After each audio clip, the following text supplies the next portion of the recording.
Refractive index के numerical करेंगे। इससे पहले मैंने कॉनकेव और कॉन्वेक्स मिरर के 10-10 न्यूमेरिकल करवाया है प्रीवियस ईयर्स सारे टाइप के। चैनल पे जाना, प्लेलिस्ट में जाना, आपको मिल जाएंगे अलग से, और 1-1 घंटे की वीडियो भी मिलेगी और शॉर्ट वीडियो भी मिलेगी 5-5, 10-10 मिनट की। उनको देखना, सारे न्यूमेरिकल समझ में आ जाएंगे। इसी में हम तीसरा टॉपिक आज कवर करते हैं, रिफ्रैक्शन इंडेक्स और न्यूमेरिकल बेस्ड ऑन रिफ्रैक्शन। ठीक है, आराम से समझेंगे क्या होता है। बच्चों को इसमें बहुत प्रॉब्लम होती है, बिल्कुल आराम से समझेंगे, एक एक पॉइंट लिखेंगे। ठीक है, न्यूमेरिकल देखते हैं क्या लिखा है। क्या लिखा हुआ है? The speed of light in water and गिलास। ये लाइट की स्पीड जो है वाटर और गिलास में। तो सबसे पहले क्या लिखा हुआ है? v of w equal to कितना लिखा हुआ है? 2.2 इंटू 10⁸ मीटर पर सेकेंड, मतलब velocity of light with respect to water. और v ऑफ गिलास कितना दिया हुआ है? 2 इंटू 10⁸ मीटर पर सेकेंड। ठीक है, हमसे क्या पूछ रहा है? What is refractive index of water with respect to glass. ठीक है, तो सबसे पहले हम क्या लिखते हैं? Refractive index. रिफ्रैक्टिव इंडेक्स, इसका फार्मूला क्या होता है? Speed of light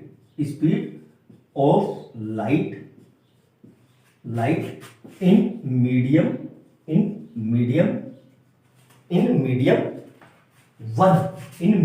one upon क्या होगा? Speed of light in medium two. ठीक है, यहां तक क्लियर है? अब ध्यान से देखना, हमें किसका निकालना है? वाटर का विद रिस्पेक्ट टू गिलास। तो हम कैसे लिखते हैं? W, और रिफ्रैक्टिव इंडेक्स का सिंबल होता है ये WNG।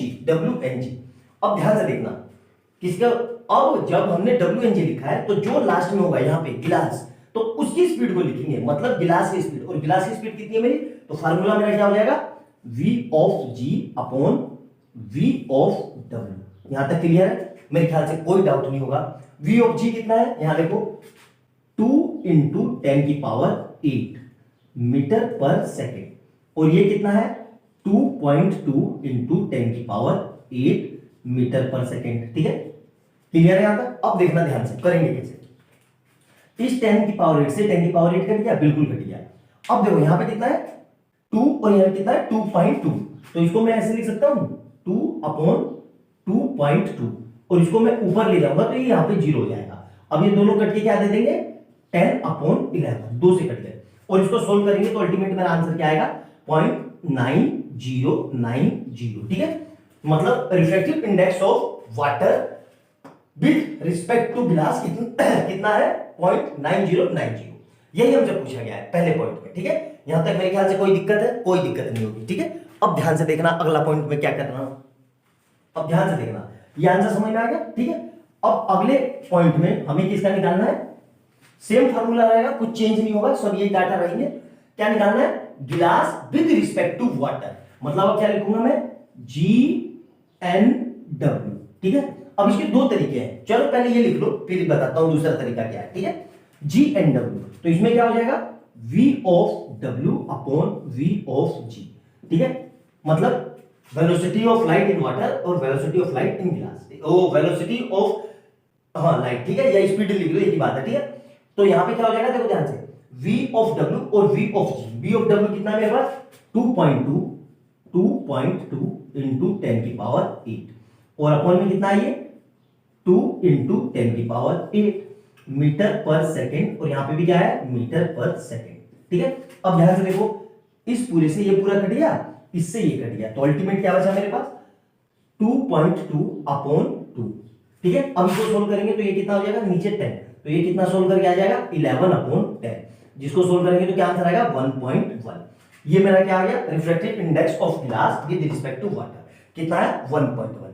क्लियर है यहां तक अच्छे से? मैं एक मिनट देख लेता हूं, दिख रहा है कि नहीं आपको? हाँ, ये रहा। ठीक है, ये आ गया। ठीक है, यहां तक क्लियर है? बिल्कुल अच्छे से दिख रहा है ना? अब देखो ध्यान से, इतना करने की जरूरत नहीं थी। क्यों नहीं जरूरत थी? जब मैंने ये निकाल दिया, क्या मैं बोलते हैं इसको? WNG, मतलब refractive index of water with respect to glass. ये कितना आया था मेरा? 0.909।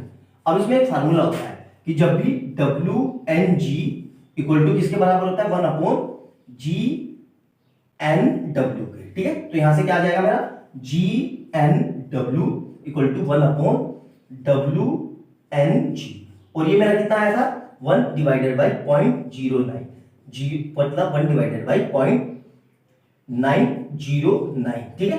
तो इसकी वैल्यू कितनी आई थी, इसकी वैल्यू आई थी 1/1 डिवाइडेड बाई 1.1, ठीक है। यही तो वैल्यू आई थी। अब इसको पलटेंगे तो अल्टीमेट आंसर क्या आ जाएगा 1.1। तो इतना निकालने की जरूरत नहीं है, यहां से आंसर आ जाएगा। दोनों से आंसर सेम आया, समझ में आया मेरे हिसाब से, कोई दिक्कत नहीं होगी, बिल्कुल आसान न्यूमेरिकल है। नोट डाउन करो, ठीक है, अच्छे से, बोर्ड का पूछा हुआ क्वेश्चन है। वीडियो अच्छी लगे तो लाइक एंड सब्सक्राइब करना और बेल आइकन दबा लेना कि जैसे कोई नई वीडियो आए उसका नोटिफिकेशन आपको तुरंत मिल जाए। और कमेंट सेक्शन में जरूर बताना कि आपको समझ में आ रहा है अच्छे से कि नहीं, ठीक है। मिलते हैं अगली वीडियो में। ऐसी अमेजिंग वीडियो देखने के लिए चैनल को लाइक एंड सब्सक्राइब कर लेना, और चैनल पे जाना, कॉन्वेक्स और कॉनकेव मिरर के 10 बहुत अच्छे न्यूमेरिकल कराए हैं, उनको आपने देख लिया तो आपको लाइट में कभी भी लाइट के कॉनकेव और कॉन्वेक्स मिरर की न्यूमेरिकल दिक्कत नहीं देगी, ठीक है। मिलते हैं अगली वीडियो में, बाय बाय दोस्तों। नेक्स्ट क्वेश्चन देखेंगे, बहुत प्यारा है, बहुत अच्छा क्वेश्चन है। क्या लिखा हुआ है, the refractive index of diamond is, diamond का रिफ्रैक्टिव इंडेक्स कितना है 2.47 and that of glass is 1.51। How much faster does light travel in glass than in diamond. देखो मतलब हमें कंपैरिजन करना है कि ग्लास की तुलना में डायमंड में लाइट कितनी तेजी से या कितनी देर से एंट्री कर रही है। कंपैरिजन करना है, कंपैरिजन करना है मतलब दो चीज चाहिए, और दो चीज कंपैरिजन में तभी आएगी जब वो अपोन में होगी, क्यों, तभी तो हम सोल्व कर पाएंगे। अब यहाँ पे देखो हमें निकालना कैसे, हमारी अप्रोच क्या होनी चाहिए। मैथ का क्वेश्चन है ये, साइंस का नहीं है। आपको लग रहा होगा साइंस कायदे से सिर्फ फार्मूले में साइंस है, उसके बाद मैथ ही यूज हो रही है। तो हमें पता है refractive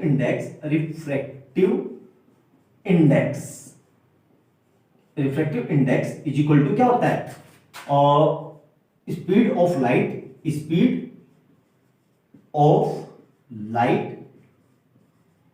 in vacuum divided by speed of light in medium, ठीक है। मतलब और आसान भाषा में लिखे तो m इक्वल टू C/V, ये फार्मूला पता है। अब डायमंड के लिए क्या होगा, यहां पे लिख रहे हैं फॉर डायमंड, ठीक है। डायमंड के लिए क्या होगा, तो मैं refractive index ND equal to क्या लिख देता हूं C/V इंटू D। देखो अब C चेंज नहीं हो सकता, क्यों तो भाई वैक्यूम किया ना, और वैक्यूम की फिक्स है कि कांस्टेंट है। ये डायमंड के लिए आ गया। अब यहां पे वैल्यू रख दो, चलो इसको अभी रख देते हैं डायमंड के लिए। अब दूसरा क्या लिखते हैं इसमें, फोर गिलास GLASS, गिलास के लिए क्या होगा, refractive index Ng equal to C/Vg, ठीक है। क्लियर है यहां तक, मेरे ख्याल से यहां तक कोई दिक्कत नहीं हुई होगी किसी को, ठीक है। अब देखना ध्यान से, बहुत अच्छे से, क्योंकि हमें कंपैरिजन करना है। तो इसको मैं लिख सकता हूं Vd इक्वल टू C/Nd, ठीक है। और यहां से क्या लिख सकता हूं मैं Vg इक्वल टू C/Ng, यहां तक क्लियर है। अब दोनों को मैं डिवाइड कर दे रहा हूं। सर डिवाइड क्यों कर रहे हैं, डिवाइड करेंगे तभी तो कंपैरिजन आएगा बेटा।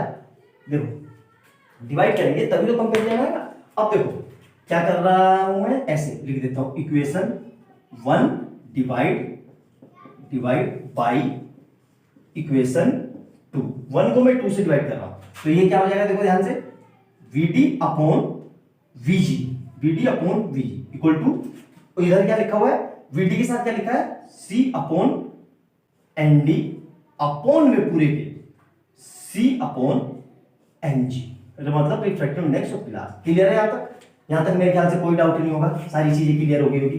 अब देखना ध्यान से, ठीक है।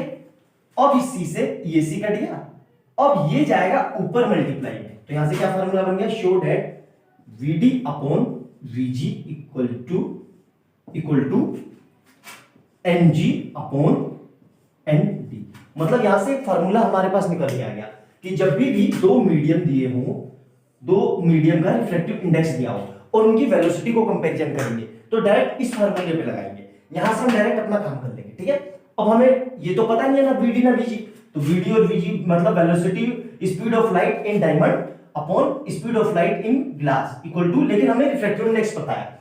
ग्लास का कितना है, ग्लास का देखो ये ना कहां गया 1.51 अपॉन इसका कितना है 2.47 तो इस पॉइंट से ये पॉइंट हट गया, तो अल्टीमेट कितना आ गया 151/247। ठीक है, यहां तक मेरे ख्याल से कोई दिक्कत नहीं होगी। अब देखो ध्यान से, हमसे पूछा है गिलास देन इन डायमंड, मतलब हमने डायमंड का गिलास में निकाल दिया, लेकिन हमसे पूछा क्या है गिलास इन डायमंड। तो इस पूरे को पलट लेंगे मतलब क्या हो जाएगा VG/VD इक्वल टू 2.47/1.51। इस पॉइंट से पॉइंट हटा दो तो क्या आ जाएगा 247/151। ठीक है, क्लियर है यहां तक। अब इसको सोल्व करोगे, देखो मुझे तो पता चल गया कि कैसे सोल्व होगा, आप सोल्व कर लेना। तो ये आएगा 1.66 के समथिंग। तो मतलब क्या हो जाएगा VG जो है वो 1.66 होगी किसके, VD के। ये हमारा रिजल्ट आ गया। मतलब जो speed of light in diamond में होगी ना, उसके 1.66 गुना गिलास में होगी। और नॉर्मल सी बात है यार, गिलास रेयर मीडियम है और डायमंड डेंसर मीडियम हो जाएगा, तो डेंसर में तो हल्का ही होगा ना, स्पीड कम हो जाएगी, सीधी सी बात है। तो इसलिए इसमें ज्यादा होगी और उसमें कम होगी। आई बात समझ में? बहुत अच्छा, बहुत प्यारा न्यूमेरिकल है, बहुत अच्छे से देखो, एक एक स्टेप समझो। कोई स्टेप ना समझ में आए तो वीडियो को दोबारा देखना, ऐसा हो ही नहीं सकता कि आपको समझ में ना आए। ठीक है, अच्छे से नोट डाउन करो, एक एक स्टेप लिखना। मिलते हैं अगली वीडियो में, तब तक तैयारी करते रहो। और वीडियो कैसी लगी कमेंट सेक्शन में अपने सुझाव जरूर देना। इससे पहले मैंने कॉन्वेक्स और कॉनकेव मिरर के बहुत अच्छे अच्छे न्यूमेरिकल करवा रखे हैं, चैनल पे जाना, प्लेलिस्ट में देखना, आपको सारे न्यूमेरिकल मिल जाएंगे। मिलते हैं अगली वीडियो में, बाय बाय।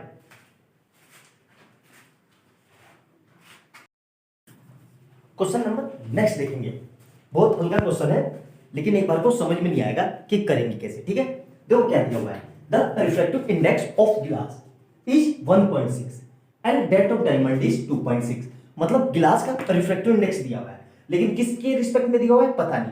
सेम डायमंड का दिया हुआ है, किसके रिस्पेक्ट में दिया है पता नहीं। तो हमें क्या निकालना है, डायमंड का विद रिस्पेक्ट टू गिलास। ठीक है, तो जब भी इस ऐसा क्वेश्चन दिया हो कि किसी के बारे में पता ना चले कि किसका दिया है, तो क्या लिखेंगे, गिलास का हमेशा क्या मानेंगे, एयर। तो मतलब ANG।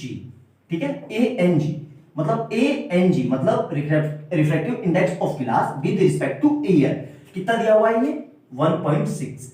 Similarly refractive index of diamond मतलब diamond with respect to air, ये कितना दिया हुआ है, हमें कितना दिया हुआ है 2.4। ठीक है, 2.4। अब देखना ध्यान से, इतने का ही काम है हमें, और आगे का कोई काम नहीं है। अब हमें क्या करना है, हमें निकालना है डायमंड का विद रिस्पेक्ट टू गिलास। ठीक है, डायमंड का विद रिस्पेक्ट टू गिलास। तो जब भी ऐसा कुछ हो तो हमेशा किसका निकालना है, किसका है, गिलास का। किसका निकालना है, गिलास का। किसके रिस्पेक्ट में, डायमंड के। और डायमंड कहां है, यहां पे। ठीक है, तो डायमंड ये रहा और गिलास ये रहा, मतलब एक दूसरे को डिवाइड कर दो, मतलब इससे इसको डिवाइड कर दो। तो मतलब क्या लिख रहा हूं मैं, इक्वेशन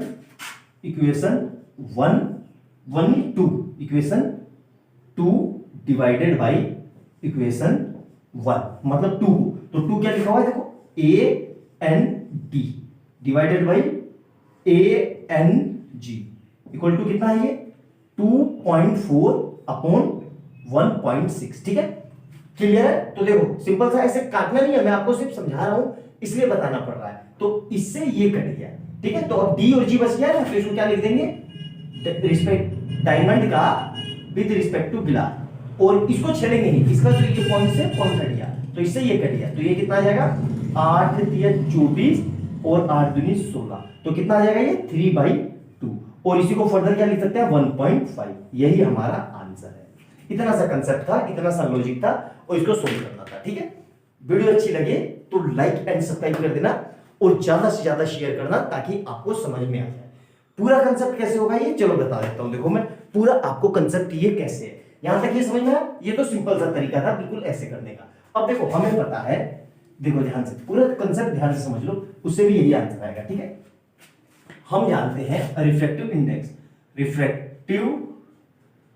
इंडेक्स ऑफ मीडियम। ठीक है, मीडियम। तो क्या होगा ये speed of light in vacuum. ठीक है, और स्लैश एयर भी लिख लो, कई लोगों को समझ में आया तो इसीलिए लिख दिया एयर। ठीक है, divided by speed of light in medium. ठीक है, अब पहले वाले केस में मीडियम क्या है, पहले वाले केस में मीडियम है गिलास। ठीक है, और किससे जा रहा है, एयर से, तो क्या लिखेंगे ANG, मतलब एयर से रे किस में जा रही है, गिलास में। तो स्पीड ऑफ लाइट कितना होता है, C/V ऑफ G, मतलब गिलास है तो G। ठीक है, क्लियर है यहां तक, मेरे ख्याल से कोई समस्या नहीं होगी, है ना, अच्छे से समझ में आ गया। अब हम इससे क्या पूछ रहे, देखो इससे अब हम क्या करेंगे, यहाँ पे ध्यान से देखना, C आएगा इसमें भी और C आएगा अगले में भी, तो इस अगला क्या हो जाएगा, सिमिलरली सेकंड के लिए तो AND, ये कितना होता है हमारा, देखो ध्यान से, AND ये कितना हो जाएगा, C/V ऑफ D। ठीक है, ये हो गई इक्वेशन 1 और ये हो गई इक्वेशन 2। डिवाइड कर दो 2 को 1 से, तो क्या आ जाएगा कि इक्वेशन 2 डिवाइड बाई इक्वेशन 1, तो क्या आ जाएगा, देखो ध्यान से, AND/ANG equal to C/VD divided by C/VG। ठीक है, तो इस C से ये C कट गया, तो ये कितना आ जाएगा मेरा, V ऑफ G मतलब velocity of speed of light in glass upon speed of light in diamond. और हमें पता है ये दोनों, ये क्या होता है, VD VG upon VD equal to, आपको पता होगा, तो ये हो जाता है एक दूसरे के रेसिप्रोकल, ND अपॉन NG। ठीक है, मतलब रिफ्रैक्टिव इंडेक्स। ठीक है, क्लियर है यहां तक, तो इनकी वैल्यू रख दो, वैल्यू कितनी दी हुई है ऊपर, इसकी देखो, इसकी G की कितनी हुई है, यहाँ पे सोल्व करके कितना है, पलट के, तो ये कितना होगा similarly refractive index of diamond upon refractive index of glass. ठीक है, तो इसको कितना हो जाएगा हमारा, ये हो जाएगा 2.4 अपॉन 1.6, इससे ये कट गया, तो ये कितना आ गया 3/2, मतलब कितना आ जाएगा 1.5। ऐसे भी कर सकते हो, ये इसका दूसरा तरीका है। ठीक है, आपको जो अच्छा लगे उससे कर लो, मैंने दोनों तरीके बता दिए। ठीक है, क्लियर है यहां तक, अच्छे समझ में आया। वीडियो अच्छी लगे तो लाइक एंड सब्सक्राइब कर देना और कमेंट सेक्शन में अपने सुझाव जरूर देना। ठीक है, मिलते हैं अगली वीडियो में। इससे पहले मैंने कॉन्वेक्स और कॉनकेव मिरर के 10-10 क्वेश्चन कराया, उनको भी जाके देखना, बहुत अच्छे से, बहुत डेप्थ में, इन डेप्थ एनालिसिस है, एक एक स्टेप समझाया, ऐसा हो नहीं सकता कि आपको समझ में आए। और रिफ्रैक्टिव इंडेक्स के भी और इसके रिफ्लेक्शन के भी अब तक 5 न्यूमेरिकल करवा चुका हूं, प्लेलिस्ट में जाना, आपको आराम से मिल जाएंगे, सारे टाइप के न्यूमेरिकल कवर किए मैंने। ठीक है, मिलते हैं अगली वीडियो में, बाय बाय दोस्तों।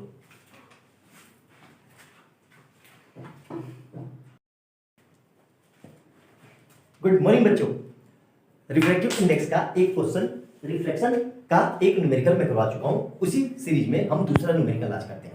ठीक है, न्यूमेरिकल को पढ़ेंगे और समझेंगे क्या क्या है। और ray of light is incident on the glass slab at an angle of 45 degree, मतलब इस तरीके से कोई हमारा ग्लास स्लैब है। ठीक है, ये हमारा ग्लास स्लैब है, इस पे ये इंसिडेंट रे आ रही है। ठीक है, ये इंसिडेंट रे है। ठीक है, और ये नॉर्मल हो गई जैसे हमें पता है, और ये एंगल हमें दिया हुआ है 45 डिग्री। अब हमें पता है ये रियल से डेंसर में जा रही है, तो नॉर्मल की ओर झुक जाएगी, मतलब एंगल आर हो जाएगा। यही एंगल हमसे पूछ रहा है। ठीक है, करेंगे कैसे, ध्यान से देखना। हमें पता है कि रिफ्रैक्टिव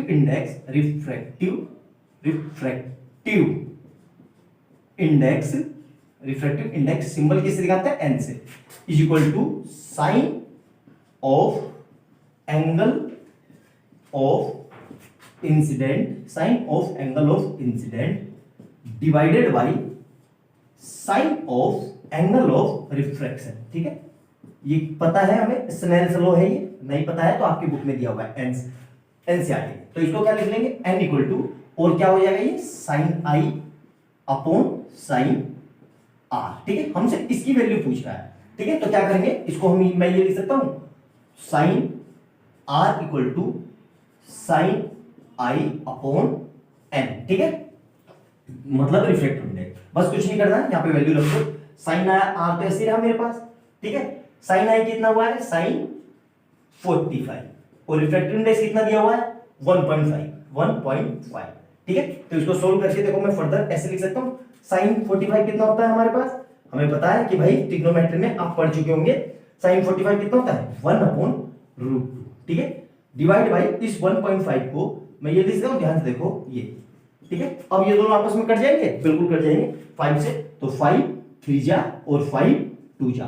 अब ध्यान से देखना, ये जाएगा इसके साथ मल्टीप्लाई में, और ये जाएगा इसके साथ, मैथ है। ठीक है, तो ये कितना हो जाएगा, sine R equal to 1 into 2 upon √2 into 3। ठीक है, अब देखना ध्यान से, क्लास 9 में आपने पढ़ा होगा रेशनलाइजेशन, लेकिन जरूरत नहीं है। क्या इस 2 को मैं ये लिख सकता हूं, ध्यान से देखना, √2 इंटू √2। क्यों लिखा सर ऐसा, देखो अल्टीमेट मल्टीप्लाई करके तो वापस से 2 आ रहा है, मैंने क्यों लिखा अभी आपको समझ में आ जाएगा। और नीचे ये रहा, ठीक है। अब इससे मैं ये काट दूंगा, बिल्कुल काट दूंगा, तो मेरा क्या आ जाएगा यहां से साइन r इक्वल टू √2/3, ठीक है। अब देखो फर्दर, अब मुझे तो ये निकालना था ना ये वाला एंगल, तो ये एक्स्ट्रा है, ये एक्स्ट्रा, तो इसको कहां भेज दूंगा, हमें पता है मल्टीप्लाई वाली चीज डिवाइड में जाती है, तो r इक्वल टू क्या आ जाएगा 1/sin और ब्रैकेट के अंदर 2/3। क्लियर है यहां तक। अब देखना ध्यान से, अब अपॉन वाली चीज जब भी ऊपर जाती है तो उसकी पावर माइनस हो जाती है, हमने पढ़ा है एक्सपोनेंट एंड पावर में, वही यहां पर लगाएंगे, तो हमारा क्या आ जाएगा r equal to sine inverse √2/3। यही हमारा आंसर है और यहीं तक हमें सोल्व करना है यहाँ में। इसके आगे हम क्यों नहीं सोल्व कर सकते, इसके आगे ये इनवर्स ट्रिग्नोमेट्री फंक्शन है जो आप क्लास 11th में ट्रिग्नोमेट्री में पढ़ेंगे, आपके सिलेबस में अभी नहीं है। आपके सिलेबस में बस इतना ही इसको सोल्व करना है, इतना सोल्व कर दो कि आंसर आ जाएगा। थोड़ा अलग सा क्वेश्चन है, मतलब देख के मतलब अटपटा सा लग रहा है, लेकिन है नहीं बेटा, बहुत ईजी है, आपके फंडामेंटल चेक हो रहे हैं, ठीक है। इसे अच्छे से नोट डाउन करना, वीडियो अच्छी लगे तो लाइक एंड सब्सक्राइब कर देना और कमेंट सेक्शन में अपने सुझाव देना। और इससे पहले मैंने कॉन्वेक्स और कॉनकेव मिरर के बहुत अच्छे न्यूमेरिकल करवाए हैं, चैनल पे जाओ और उनको जाके देखना और मुझे बताना आपको कैसे लग रहे हैं। मिलते हैं अगली वीडियो में एक बहुत अच्छे क्वेश्चन के साथ। बाय बाय दोस्तों।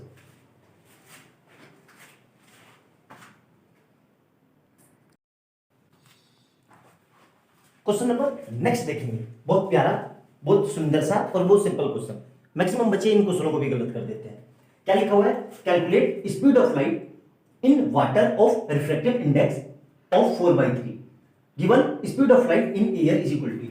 हमें पता है कि फार्मूला हमें पता है क्या होता है, refractive index of medium is equal to क्या होता है, स्पीड ऑफ लाइट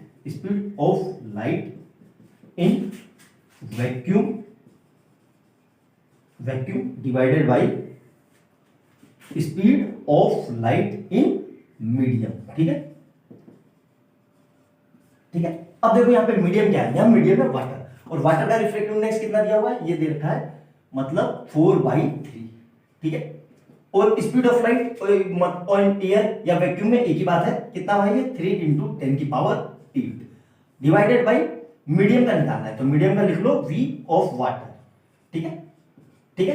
तो अब क्रॉस मल्टीप्लाई, ये इधर और ये पूरा इधर, तो देखो कैसे करेंगे, तो V of water is equal to कितना होगा, ये देखो ये 3 और 3 मल्टीप्लाई 3 × 10⁸ और ये 4 कहां है, ये डिवाइड में आएगा, तो यहां से कितना आ जाएगा 3 3 जा 9 × 10⁸ तो इसको फर्दर सोल्व करेंगे तो क्या आएगा 2.25 × 10⁸ मीटर पर सेकेंड। क्लियर है। अब देखो सिंपल सी बात है, यहां देखो ये वाटर है, ठीक है, वाटर, ये वाटर है और ये एयर है, तो एयर से ये लाइट आई यहां टकराई और ये नॉर्मल हुआ और ये इधर मुड़ गई। क्यों, एयर कैसा है रेयर और ये कैसा है डेंसर, तो रेयर से जब डेंसर में जाएगी तो नॉर्मल की ओर झुक जाएगी, बिल्कुल झुक जाएगी, तो झुक गई तो स्पीड वैसे ही कम आनी चाहिए, सिंपल सी बात है। ऐसे भी आज ये रख सकते हो। क्लियर है, यहां तक मेरे ख्याल से समझ में आ गया। बहुत सिंपल था, बहुत आसान न्यूमेरिकल था, लेकिन ऐसे न्यूमेरिकल बहुत फ्रीक्वेंटली बोर्ड में आते हैं और हमसे ये भी गलत हो जाते हैं, क्यों हम सोच ही नहीं पाते, हम फार्मूला ही नहीं अप्लाई कर पाते, कैलकुलेटर में सिंक कर देते हैं, ठीक है। तो अच्छे से देखना, नोट डाउन करना, कोई स्टेप ना समझ में आए तो वीडियो को दोबारा देखना, ऐसा हो नहीं सकता कि आपको समझ में ना आए, ठीक है। मिलते हैं अगली वीडियो में और कमेंट सेक्शन में अपने सुझाव जरूर देना। वीडियो अच्छी लगे तो लाइक एंड सब्सक्राइब कर देना। इससे पहले मैंने कॉन्वेक्स और कॉनकेव मिरर के 10 न्यूमेरिकल करवा रखे हैं, उनको भी जाके देखना, बहुत आसान लैंग्वेज में, जैसे ये आपको समझ में आया ऐसे वो भी समझ में आ जाएगा। और इससे पहले मैंने रिफ्लेक्शन के 4-5 न्यूमेरिकल करवा चुका हूं, प्ले लिस्ट में जाना, उसका भी एक फोल्डर मिल जाएगा, उसमें से जाके आराम से देख लेना, आपको समझ में आ जाएगा, ठीक है। बाय बाय दोस्तों।